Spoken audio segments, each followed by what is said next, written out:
Salut les amis, c'est Wiltemer et bienvenue pour le petit journal du crypto du 21 du 2 2021. Alors aujourd'hui nous avons un market cap global à 1752 milliards de dollars. Le market cap global ne reprend que 0,70%, mais c'est déjà ça. On a un Bitcoin qui a explosé les 57 000 dollars. Il est à 57 717 dollars à 2,16% en plus sur une journée. On a Ethereum qui est toujours en dessous des 2000, mais bon allez, on y croit, il va les atteindre à 1960 dollars. On a le Binance Coin qui remonte de 6,96% à 295 dollars. On a le Polkadot qui continue mais qui chute quand même un tout petit peu de 0,5, 38,79%. Après, on a le Tether, mais ça, c'est pas grave. Et puis, on a Cardano, la petite Edawang de mon cœur, qui a passé les 1$ à 1,10$. C'est juste magnifique. On a le Ripple de Jean-Pierre Riffard qui commence à se réveiller à 1,69, à 0,55. On a le Litecoin, n'oublie pas, si l'or est au Bitcoin, l'argent est au Litecoin, 239,99$, il perd 1,46. On a le Chainlink qui perd 2,42.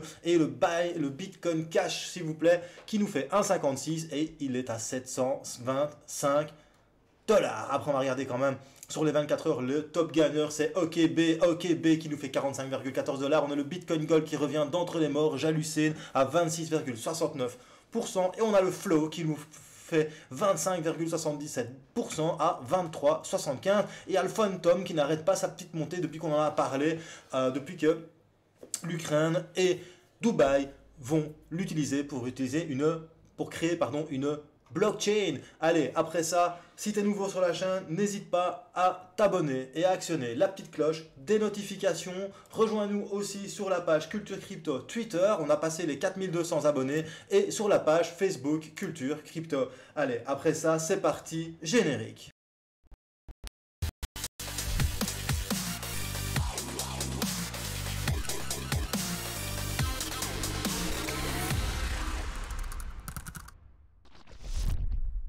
Voilà, alors la news du jour, c'est que pour la première fois, le Bitcoin vaut plus que l'or. T'entends bien, le Bitcoin vaut plus que l'or. Et ça, c'est historique, c'est juste magnifique, parce que l'or, c'est quand même ce qui représente la valeur depuis l'Antiquité, depuis que la monnaie existe, a toujours été sur l'or.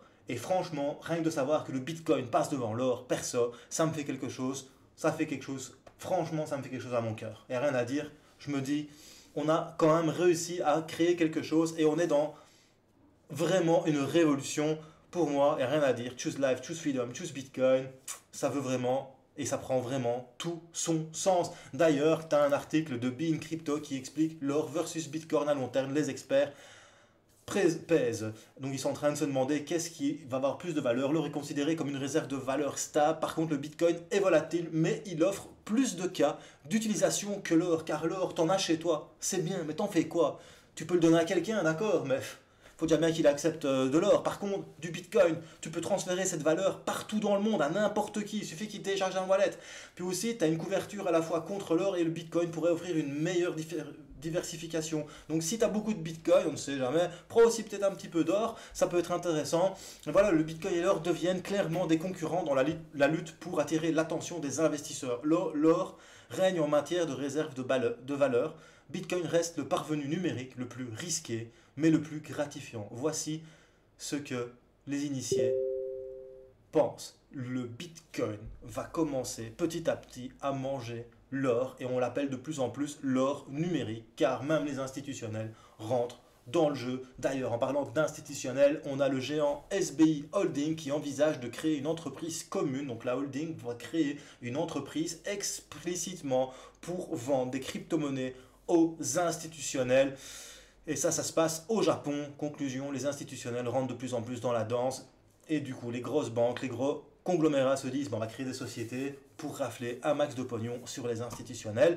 D'ailleurs, il y a Ripple aussi qui aujourd'hui a décidé parce que Ripple est détenu en partie par SB Holding, a décidé pour sa défense au tribunal contre la SEC de faire appel à l'ancien chef de je te le donne en mille, la SEC. Conclusion, je pense qu'ils ont été malins. C'est comme si tu prenais l'ancien directeur général de BMW pour te faire une BMW. Voilà, je pense qu'ils ont tout compris. C'est vrai que l'ancien chef de la SEC connaît les rouages de la SEC et va peut-être certainement pouvoir bien aider Ripple à se défendre, car la SEC a encore pour l'instant perdu que je crois qu'elle n'a jamais perdu d'ailleurs, une action en justice contre un titre ou autre société. Alors tu as Goldman Sachs aussi et JP Morgan qui ont une exposition à un actif crypto, et tu pourrais te dire tiens, Goldman Sachs et JP Morgan ont décidé de rentrer les cryptos et c'est par Bitcoin ou Ethereum. Eh ben que nenni, non non non non,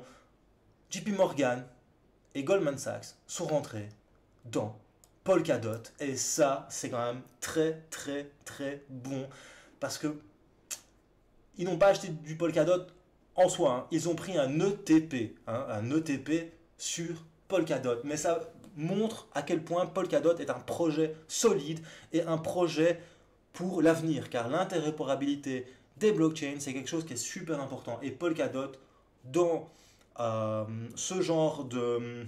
c'est son business, dans l'interopérabilité des blockchains, je pense que c'est un des leaders. Il y a peut-être Atom, Cosmos qui peut faire presque aussi bien. Après ça, on va parler d'Uniswap. Donc Uniswap, ils ont fait un petit airdrop il y a quelques mois. Et bien cet airdrop de 400 unis vaut aujourd'hui 12 000 $.